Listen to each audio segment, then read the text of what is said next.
Hey everybody, this is Trav, and today what we're going to talk about is the KTT23 by AGT, built in 2024. Let's put all that together now, shall we? All right, this is my auction.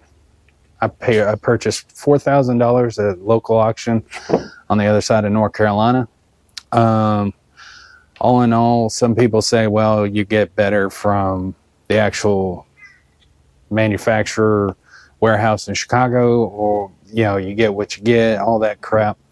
Let me tell you something. I have purchased Sam. This is Cylon.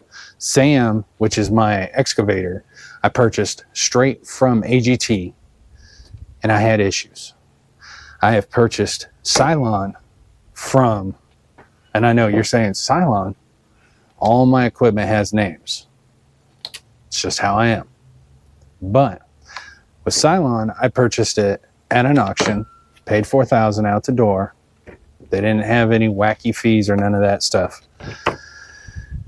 And I treated it exactly the same way I treated Sam. When Sam got home, I completely flushed it, changed fluids, all that. I'm going to go over all that with this one. I'm going to take you on a walk around. But first, I'm going to explain some things, just the specifications of it. And from there, we'll start looking around. Okay? So just bear with me. This might be a little bit long. I don't know. This is the second or third time actually I'm making this video. First couple times I didn't like. Okay, so this is what you get. It'll be usually zipped out here somewhere on the side. It's the features. It says features KTT whatever. Power 16.8 kilowatts. It's a Rado 740 engine. It's roughly a 22 to 23, depending on whoever says and posts the stuff. I've seen it as 22, I've seen it as 23 horsepower. It is a Honda clone. It is not the clone of the Briggs & Stratton Vanguard series. So if you get one of these and it says Vanguard, it's probably the Vanguard series. If you get the ones with some Rado, that's what they are. They're the 740s. Parts are accessible all day. You can find them all over the internet. So that's a saving grace. Maintenance on it, the specifications, everything. When you buy this, it might come with the manual, but if not, you can download the engine manual. Okay? Carrying capacity is roughly 440 pounds carrying in that bucket, probably only at ground level, probably a little bit off the ground. I would not take it too high due to the fact that you do have that teeter effect with this machine. I haven't tried it, and I'm not going to try it, but I will tell you this. I've seen enough videos where people have gone up and had a little bit of issues. So we'll get through that. The speed, roughly 3.5 miles an hour is the max speed. So you're almost at 4. You're at walking speed, pretty much. And then the hydraulic pressure is 16 MPa. Who cares? The machine weighs 1,896 pounds. That's what it says on here. The other thing not to go by is it says it's 86.6 by 39. She's 32. There is no way in hell from from track to track outer edge is 32 inches. It's not 39.4. And 56 inches, I don't know where the hell. The only thing I can think of is the bottom end of the bucket. Who knows? But enough about this. We're going to shoot from the hip. All right. So basically, like I said, I went and got it at an auction, brought it home, and I'm going to go over little things that I found, some things I've added, just basically a general overview of this machine. I haven't seen one really that kind of breaks it down. When I was looking at this machine, I wanted to know more about it. And to me, some of the videos just did not go deep into it. I'm not going to go real deep in and explaining a whole bunch of stuff, but what I am going to show you is the components, what to look for, certain things, and break it down like I normally do. I try to keep it as simple as possible. I don't want to overbore you, because who wants to sit and watch a 2-hour video and you ain't really learning nothing? All right. So what we're going to do is we're going to go from the back to the front. While we do that, when I come here, I'm going to lift this all up. I'm going to show you some things. We'll talk about it, or I'll talk about it. You'll listen. And then we'll just keep moving forward, okay? So without further ado, let's get to the back end, shall we? This is your magical control panel. Now, you're going to notice that I've added the tack, clock, maintenance reminder all in one here. And I also added the USB charge and volt indicator here. Now granted, this will go to sleep once you hit the main power and turn it off. Over here is your hydraulic oil indication, telling you how much fluid you have.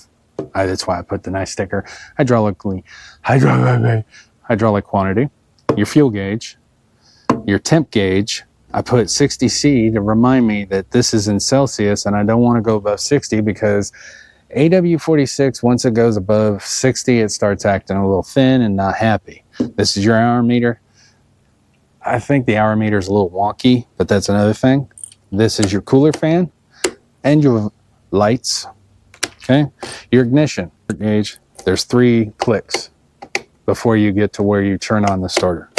Okay, this thing is a pain in the ass. What I recommend is every once in a while putting in contact cleaner, spraying it down inside and cleaning it. The reason why is the contacts get rusted. These are not waterproof, so water gets down in there, causes the gauges issue. People are having problems trying to figure it out. They won't start, they won't turn, whatever.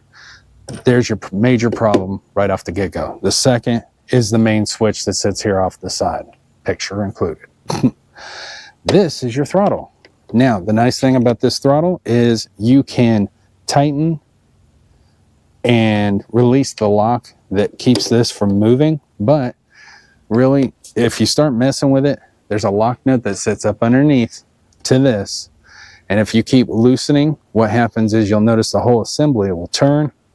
It kind of loosens this all up, and next thing you know, you're trying to reach up there and retighten this and all. As long as you can spray some WD-40 and here and be able to just push the button, it'll operate fine. Now, the advantage, nice thing is if you go counterclockwise, increase throttle, clockwise, decreases the throttle, okay? Over here's your horn, your power indication. This little light, minute you hit power over here and you turn this, it lets you know that you got the lights, or the light lets you know that you got power going through the system. This is your hydraulic alarm.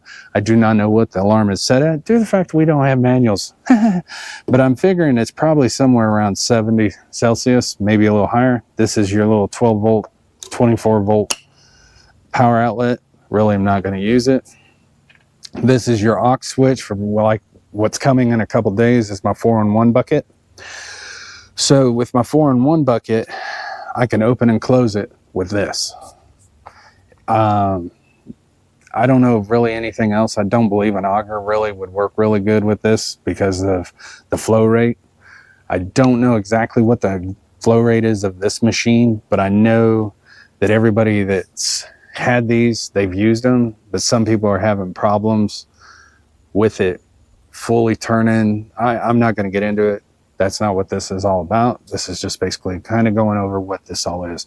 These are your hand rests. Some people don't like it. Some people like the controls. Some people don't like. Some people switch them out. Yada yada yada.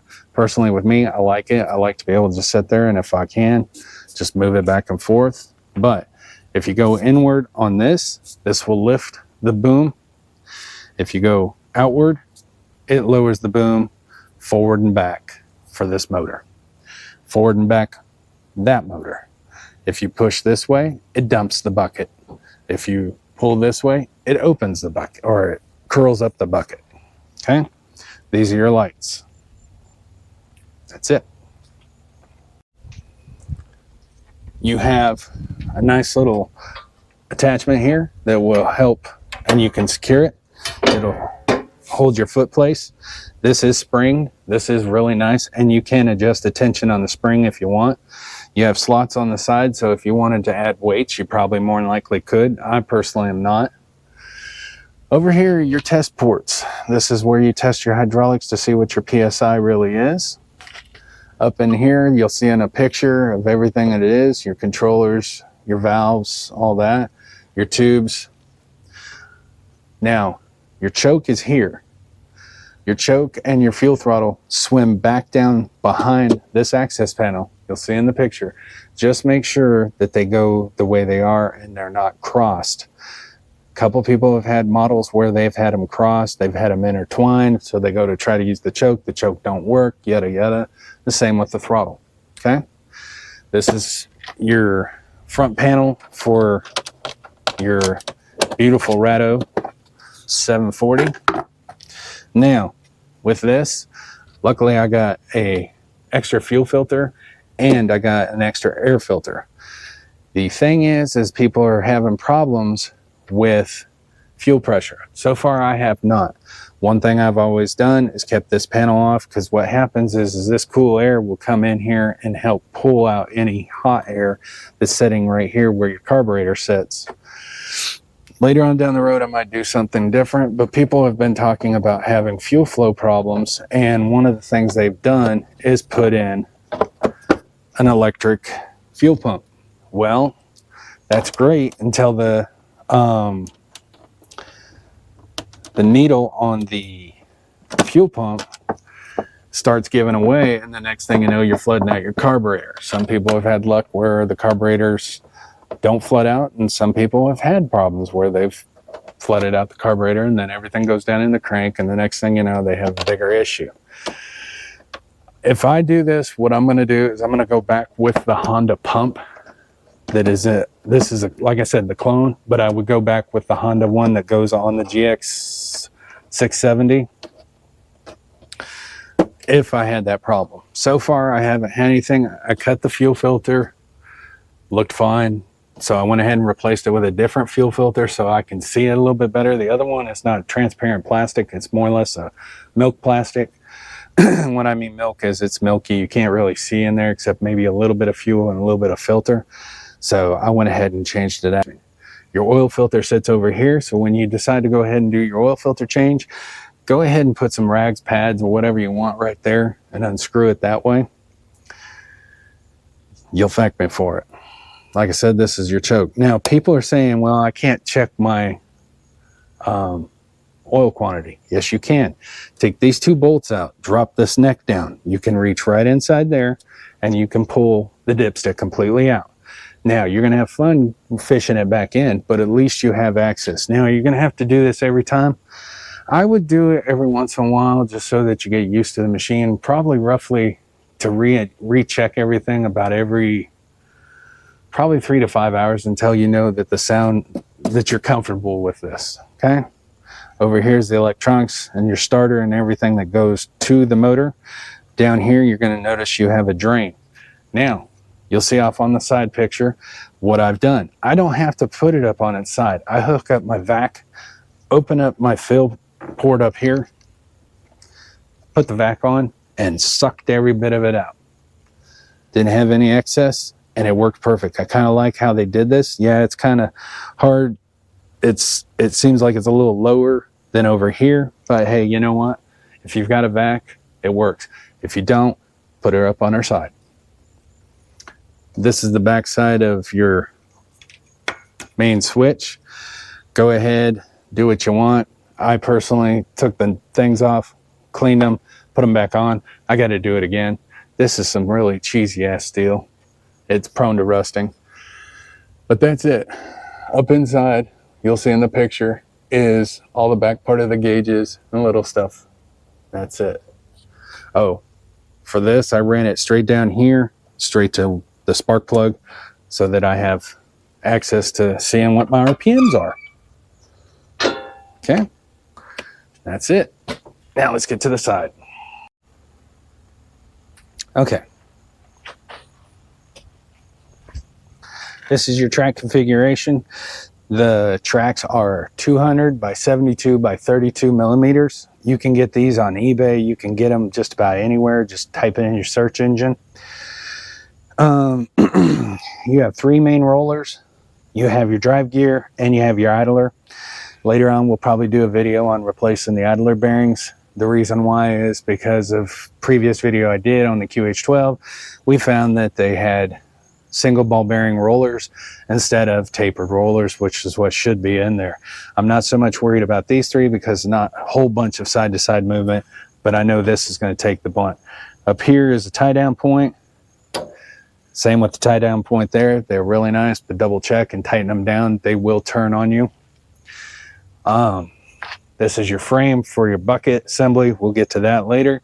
This is your hydraulic actuator. go ahead and no, there's your exhaust.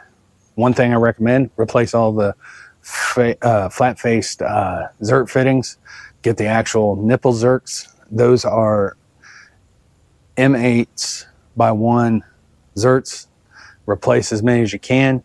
Some of these, like this one right here, you're going to need a narrow Zerk adapter, because if you try to use a standard one, the tolerance is really, really tight. You might, if worse come to worse and you don't have one, you might have to pull the bolt out, or pull the pin out, pull the bolt, pull the pin, support it, of course, grease it, then throw it back in. I don't think you really want to do that, but that's just in case. Okay. This is basically your line. Same thing for up here for a connection point, your beautiful sticker, protective plate for your attachment. These 3 lines that come in up here go to this adapter assembly. We'll get to that later on, but that's pretty much it on this side. People are having problems and they're breaking these, and the reason why is I'll explain. If you notice the latch on the lock is a little muffed up, that was me trying to get in here. But what happens is there is an assembly this assembly, it gets rusty, corroded, crunchy, nasty. Well, what you do is you hold this down, come with a flat tip or a screwdriver, get in between the words push and that black piece, work it a little bit, pop it up, and it'll spring right up. Then once you do that, you rotate it about maybe a little more than 40 degrees, and then your lid will come up. Okay. This is the knob that holds in your cooler. You're going to want to modify this knob. I know you're saying, but Travis, why? Well, this knob is actually a little bit long. It was a 1/2 inch too long, and what it was doing was smacking up against the return cooler that sits here. So I went ahead, lopped off a 1/2 inch, and now it works perfectly. Okay. Now you're going to see the reason why that bungee's sitting over there. There we go. And presto, you have a beautiful engine. And I'm going to try to get every bit of this in here that I can. So just bear with me and we'll see what we get. And I'm going to go around in compartments. We're going to start from the battery, work our way all the way back here, and then I'll come to the cooler. This is your battery. It's a B24. You can get these all day, any day at Walmart, Amazon, eBay, whatever. Enough. One thing I do recommend is I do have a battery tender adapter. The reason why is there is a parasitic drain on this. Don't know where it is. I haven't spent time to look for it, but I know one thing. My battery did some really strange stuff and I lost volts and let it set for about 4 days. Went to go start it back up and I couldn't get it to start. Put jump pack on it, started right up. That's your battery hold down. You got a nice little wing nut, your little cover piece. One battery, you've seen them all. Over here is your fuel inlet to your fuel tank.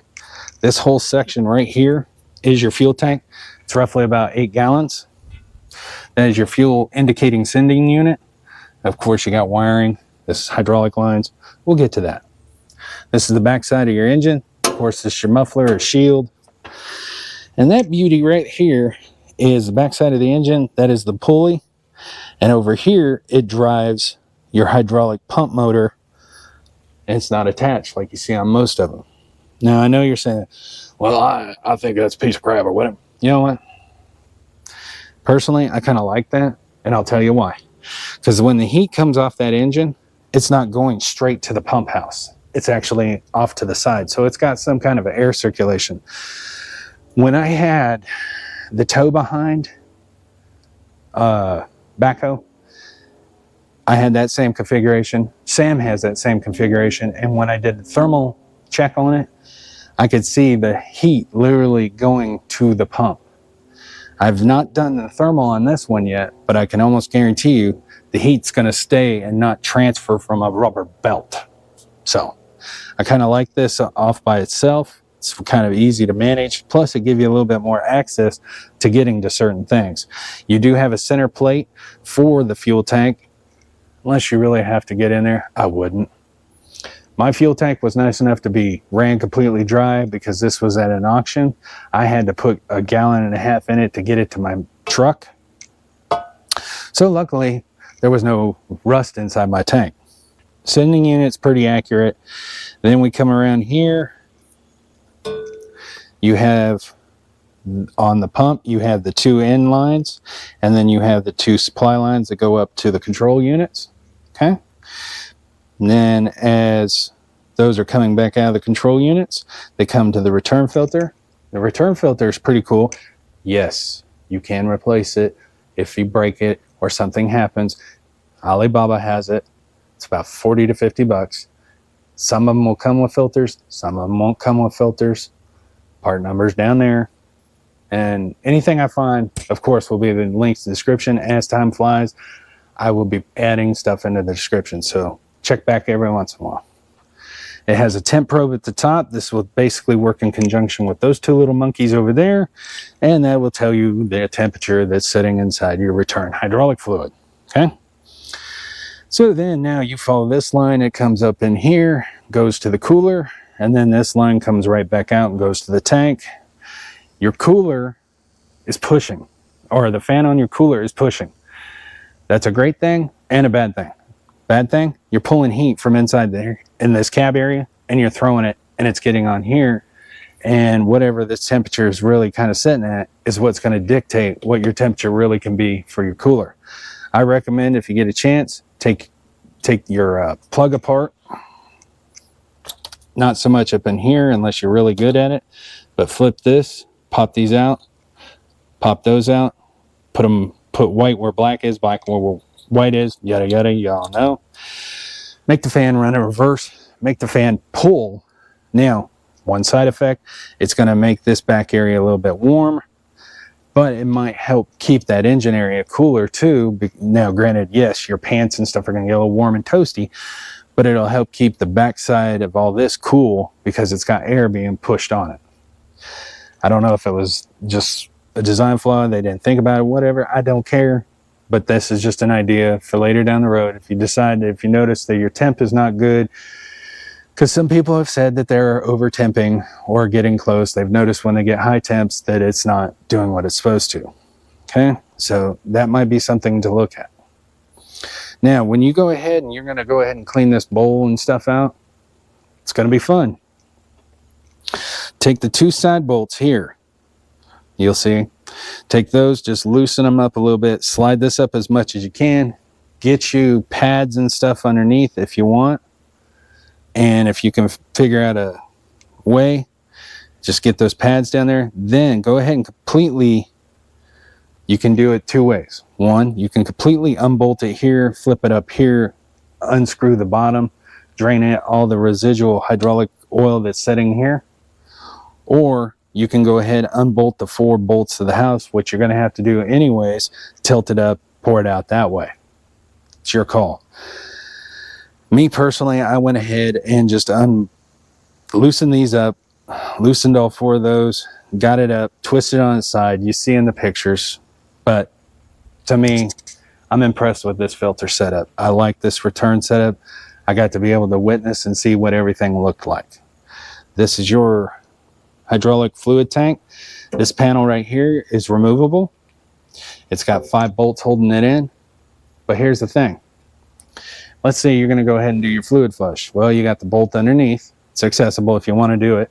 Or you can take the filler cap, take it off, take the 6 screws that are on that filler cap and the rubber gasket, pull it off, put it off the side, and you can literally see the 2 filters sitting straight below it, and you can suck out all the fluid. And if you've got one of them liquid vacs, you can move it all throughout and suck up everything. That's what I ended up doing. Now, the problem is you got a big access panel that sits right here. You're not going to be able to remove it.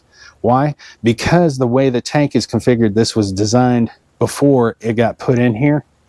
You'll literally have to grind out a spot, possibly show you in a picture, just to get access to that 1 bolt so that you can get that plate off of there. Personally, I'll go back here and do that. That is only if I really, really, really needed to get in there to take the filters off. Your sending unit is sitting right here, and it's pretty much all accessible if you ever had a problem.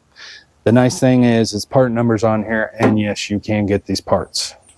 So far, with everything I've looked at and everything I've done research on this model, this is pretty much the same on most of the AGTs, but the nice thing is most of this stuff I can find. If not, I can either fabricate it or I can figure out a way to make it work. That's a nice benefit. Up here is your electrical distribution panel, your magic horn. This is part of the frame. On the back side is the access for the controllers.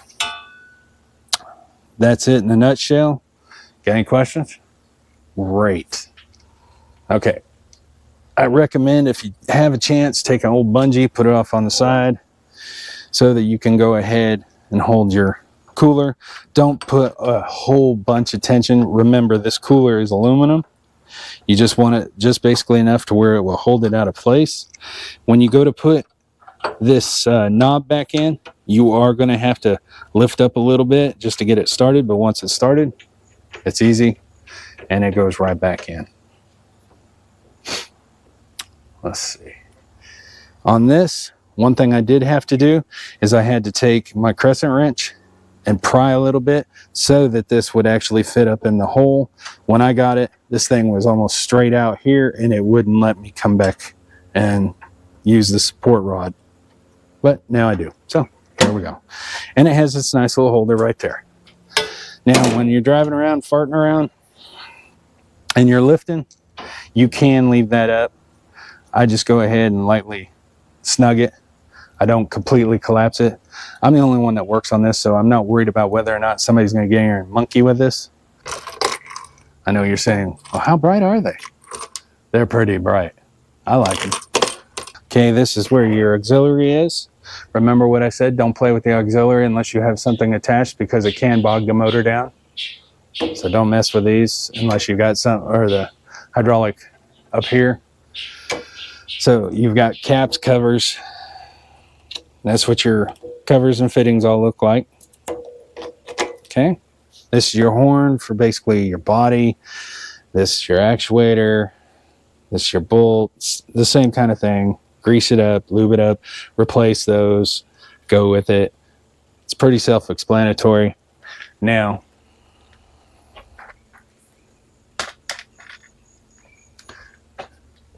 these are your kind of quick releases, so you kind of pop them out, lock them out, and then you can move your bucket off and on. Some people, when they've gotten stuff for the Toro Dingos, they've had to go in and trim up a little bit just so that they can use the dingo attachments. This is the bucket that comes with it. This is a 32 by 20 bucket. It has attached legs there and there. It has a nice extra piece of lip on there for cutting, going into the dirt real good, nice smooth. This is not it. This belongs to Sam.